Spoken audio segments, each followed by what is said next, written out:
Welcome to the official Erdos Miller podcast, where we spend our non-productive time talking about drilling tech and get the latest insights from industry leaders on our show. I'm David Erdos, and Clayton Carter is our guest today. He is one of Erdos Miller's field support technicians, and we're going to be talking about antennas and some common field issues that Clayton has seen pop up lately and how to debug them. Thanks for having me, David. I definitely have to say it's quite an honor. I've listened to this podcast, I feel like, since the beginning. Ken had sent me a link to it a couple years back, and I've followed ever since. So thanks for having me. That's awesome. Glad to hear that. So what kind of issues have you seen with antennas in the field? Yeah, so funny you should bring that up, David. No, so I would say most recently, we've seen a lot of network antenna issues. So, not EM antennas, but network antennas on the wireless systems that go from the MWD shack to the rig floor. So I guess the question to you would be, what different types of antennas are currently out there for networking, and what oh, I guess we could start with that. How about that? Yeah, so there are, I think most of the rig floor MWD shack radios operate on either two frequencies, either 900 megahertz or 2.4 gigahertz, and the antenna that you use with each of these radios has to be tuned for that specific frequency. And at a basic level, there's two types of antennas. There's directional and omnidirectional antennas. The most common type of omnidirectional antenna looks like a little line. It's called a dipole antenna or a monopole antenna. And those are two different types, but they're usually dipoles inside that. And that's an omnidirectional antenna. And so when you can get, we will stay away too far from all the nerdy details of antennas, but basically an omnidirectional antenna is able to send and receive in all directions around it. But actually it's more like a donut shape.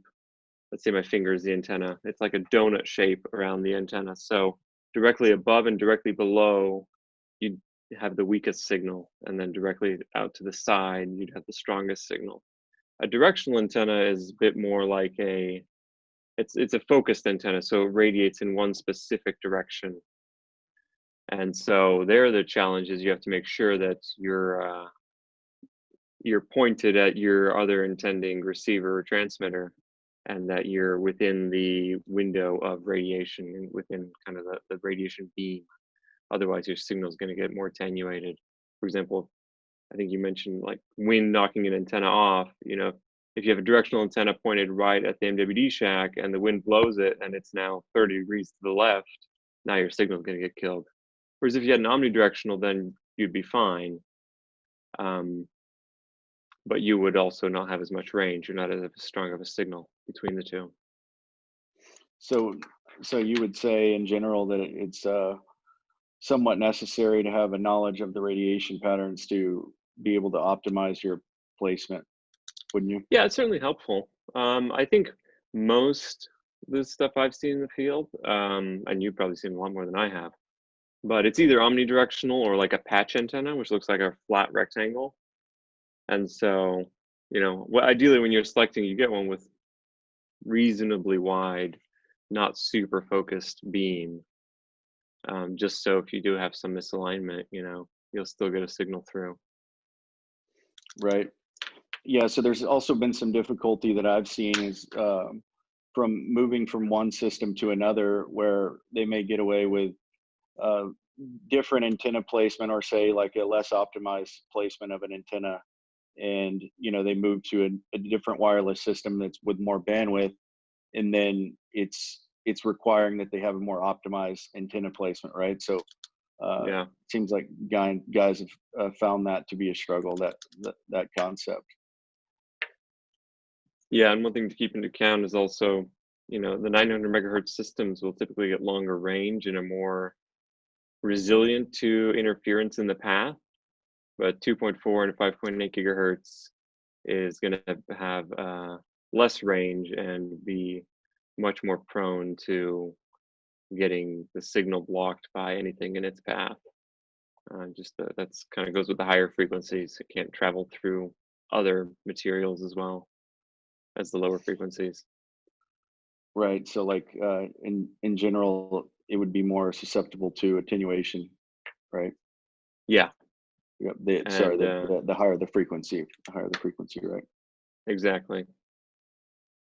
And so, So, do you have any interesting stories from the field that you can share about any antenna adventures? well, how about this? I'll kind of I'll tell you about a scenario, and then you can use your knowledge to explain why this might have caused an issue or something something Sure. similar, right? So, um, get a call from a rig, and the RFD is losing connection from the shack radio, and go out to location, and the first thing that you see when you go in the doghouse is that not only is there wire making a square pattern as a uh, like a way to block the driller's chair or that glass window from being hit. There's also a wired window, and so Mm. it's my understanding that that might cause some issues in itself. Could you explain that? Yeah, so in that case, what you're actually effectively having is a Faraday cage, because I mean most of these rig floor, doghouses, it's all metal construction, right? And then so that's all shielded because it's made out of a conductor, and then you have the window wire mesh on the window that then also blocks the signal. It's certainly going to attenuate it depending on the size of the mesh. It might attenuate it more or less, but you're building a Faraday cage, and if you have the antenna inside that, you're not going to get a very good signal because your signal is going to be absorbed by that big metal box that you're in. So you really want to get the antenna outside the doghouse in that case. Right, which it can kind of be if you I guess if you don't know what a Faraday cage is, it could be something that's pretty difficult to wrap your head around because you're generally told to have line of sight between your two Yeah, antennas, right? And then you're like, well, I can see it just fine. It's a yeah, window, and it's got wire in it, but and they keep coming disconnected. Maybe my antenna's broken, right? yeah, yeah. So that is without understanding a little bit about how Faraday cages work and electromagnetics. I could certainly see the argument of, well, it's line of sight. I see the other antenna. But the radio waves, they're not the same as visual. Actually, light is a way higher wavelength than any of these radios, or shorter wavelength, higher frequency. Um, and so to the radio, that wire mesh might as well be like a metal wall. Mm. So another scenario that I have, and I'd like to hear your take on this. So commonly we start to see as the rigs become more modern, we see more intrinsically safe dog houses, and that means less holes in the doghouse to run cables, right? So Mm, oftentimes, not always, but been a number of times where the holes in the doghouse to run the cables through seem to be on the opposite side of where the MWD shack would be, right? So um, I know you and I had spoke earlier about the trade-off, right? So there's obviously a distance. If you're going to place your antenna outside the doghouse, there's a distance there of extension cables that have to be ran, and then there's obviously the trade-off of dealing with the attenuation that might come from just trying to go straight through the window, or the extension cables that you might have to add on in order to get the antenna in a true line of sight without any obstructions. And can you give some advice on that? yeah, so that could be tricky. So sometimes it might come down to a little trial and error. I mean, if you can get a good signal through the window, even with a wire mesh, then great. But I would think in most cases you'd be better off running an extension cable to get the antenna outside the doghouse, just because the losses from the cable and all the connectors.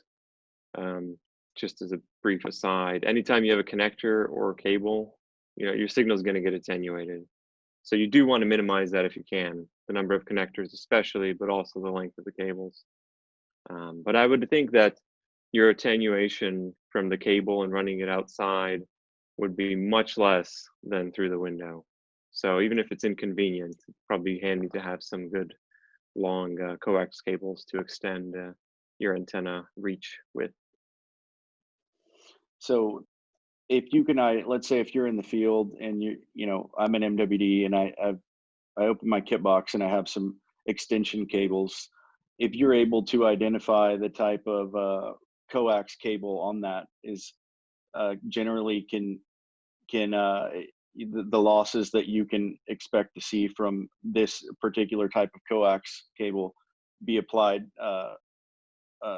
linear, like in a linear fashion, in terms to maybe kind of have a maybe a rough sketch of how much is too much cable and how much Yeah, attenuation.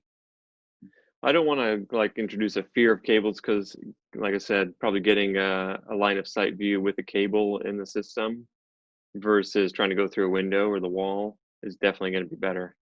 But Mhm. you have a loss with every connector that's in the system, and then you have a loss per foot per distance of the cable. But usually the loss of the connector contacts is higher than the cable length, um, at least over a shorter distance.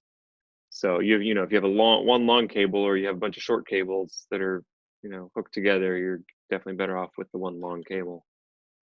Yeah, I don't want to speak for all MWDs in the field, but I know what my experience has taught me is that less connectors, the better, right? That's one Yeah, less connection to get dirt in or bend a pin yeah, and have to call into town and get somebody to or make a drive to another rig to get another antenna, right? yeah. And same goes for downhole. The fewer connectors, the better. That's a good point. Definitely. I think one of the other things that's important is to, I think this was a field issue you told me about, making sure that the antenna is for the right frequency. Oh If you put a yes. Oh 900 yeah. megahertz antenna on a 2.4 Mhm. gigahertz system, it's not going to work very well. You might get a signal like really close range. So if you test it, just test both systems in the MWD shack, you might get a signal. But once you get further away, it's not gonna work. Yeah. So Yeah. probably good to have all the antennas labeled with their frequencies clearly. Yeah, yes, for sure. And if you don't have that, one thing that people overlook, and I've done myself, is that it might not say the frequency that it's tuned for, but usually there's some kind of number, right? You can just look it up on Google, and that's a good way to do it. But yeah, one situation in particular on a rig recently, it was like the guys had some connectivity issues, and mentioned how important line of sight was, and they really took it seriously, and it was just it, they were still having issues, and I'm like, man, I got to go out there and see what's going on and help these guys out because they put in quite a bit of effort from what they were telling me. So I went out, and they definitely had, and I think this is probably the story that you're referring to. Um, Brian and I were actually out at the rig, and I look up the antenna type, and I mean these guys, they went to such a you know high level of effort to make sure that they had they filled out a permit, got a man basket to lift them up to the edge of the doghouse, and Oh wow.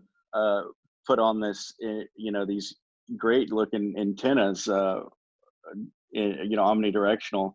But unfortunately, the cause of the issue was like it was tuned for 2.4 gigs only. Whenever you looked up the model number to the antenna, and of course they're transmitting through 900 megahertz radio, so um, you know that was definitely the issue, right? So Yeah, and I'm sure that can be easy to overlook, setting things up in the dark, you know, mhm, company man yelling at you. exactly. Under stress, that's easy to miss, but that's certainly something to be aware of. And if you encounter that type of issue, just double check, make sure everything is the right frequency. Hmm.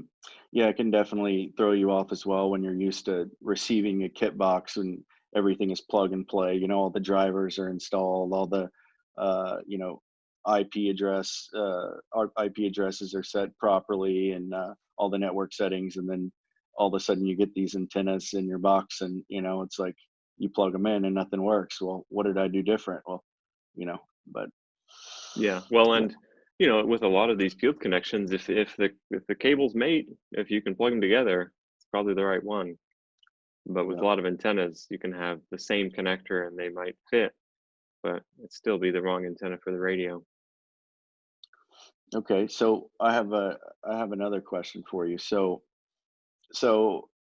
a couple of connector types that I'll see in the field are so the one of the primary ones I've seen recently are the big in type connectors, the larger Yeah. ones, and then Mm. it seems like on some of the more modern equipment you'll see the SMA or RP SMA.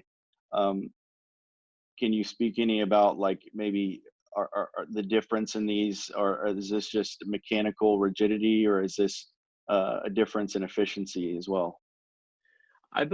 From what I understand, the biggest difference is just mechanical size. You know, this things get smaller, the RF connectors get smaller and smaller. Um, like back in the day, you used to have like a wireless card in your laptop, and you had like a plug-in PCI wireless card, and you had a little antenna connector on the end.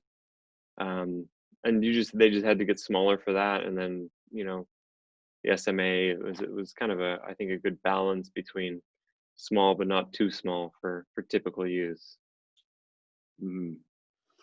Yeah, no, for sure. And on the rig, I would say that generally the challenge is, it's like, well, one of the ones that I would say most MWD uh, techs would relate to is you're usually dealing with one tiny 3-inch hole in the corner of a trailer Mm, that you're trying to feed all these big cables through, and it's like, it's like you can never have enough room to run cables through that hole. I feel like it's always a fight, right? But yeah, I feel like that in terms of the mechanical rigidity of the, the on the or sorry, the doghouse side, it's just that much more important, right? Because all the, we're talking about line of sight. Of course, you're going to run these antennas outside the doghouse, and uh, you know, y- no telling, but they might have lift subs up against the same wall that you have to run the antenna to, or just large iron in general, right? Collar yeah, clamps, tools that can just be like, just slice SMA style cable in half, right? right. So yeah, the field ruggedness consideration is certainly a factor. And just to mention, just in case it's not clear, that you can have an omnidirectional on one side and a directional on the other side. That works too. You don't need to have necessarily two directionals pointing at each other or two omnidirectionals. Interesting, interesting. So I have a question for you. So in terms of the industry and its general direction, it seems like push to go remote or manless. Um, I guess, where do you see MWD systems, and do you see where do you see them going? I mean, are they going to go back to just a hard line, or are they going to keep it wireless, and we're going to see the antenna technology improve as well? What do you think? Well, I should ask you that question a little bit as far as what you're seeing in the field, but from my perspective, I don't think people are going to want to go back to hardwired anytime soon. Just radio technology is going to get better, speeds are going to go up, reliability and ease of use will hopefully continue to go up. Um, are you seeing anything different from what you're seeing in the field support side and in the actual field?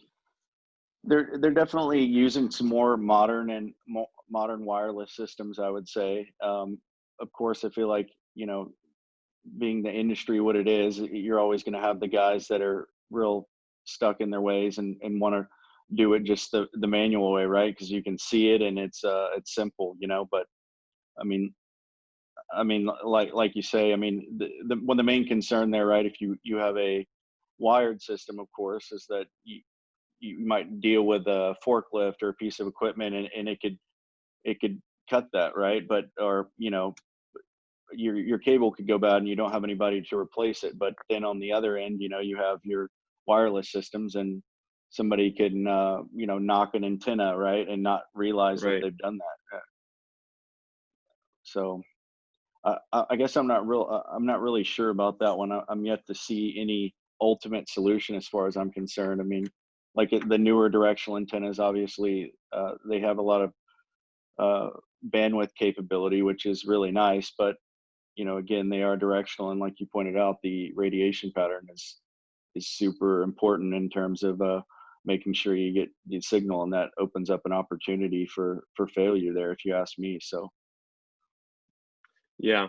Um, they should include a laser pointer in some of these directional antennas so you can make sure it's Mhm. pointing at the right thing.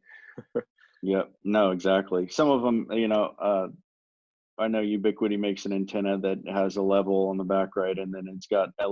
LEDs to indicate the send and receive strength. But you know, Oh, that's that's really handy. it is very helpful. But I just don't know how helpful that would be to um, a guy when you're remote. I guess David, you could design us like a little joystick where we could in a motor, right, to adjust the antennas or something. A little Send a gimbal. drone. Yeah, send a drone out to location, have it pull it over. Yeah, yeah. A lot of the drones actually ground systems have antennas that track the drone, the fancy military ones. So, fortunately, the rig typically doesn't move that much that we need to have a Yeah, tracking system to track the rig. right, right. Well, I'm sure you could But handle it, right? You could probably do it. Have it done by Sunday, David. yeah, yeah, I can whip something up over the weekend. Yeah. All right. Well, that's all the time we have for today. Thanks, Clayton, for bringing us some of your field experience. And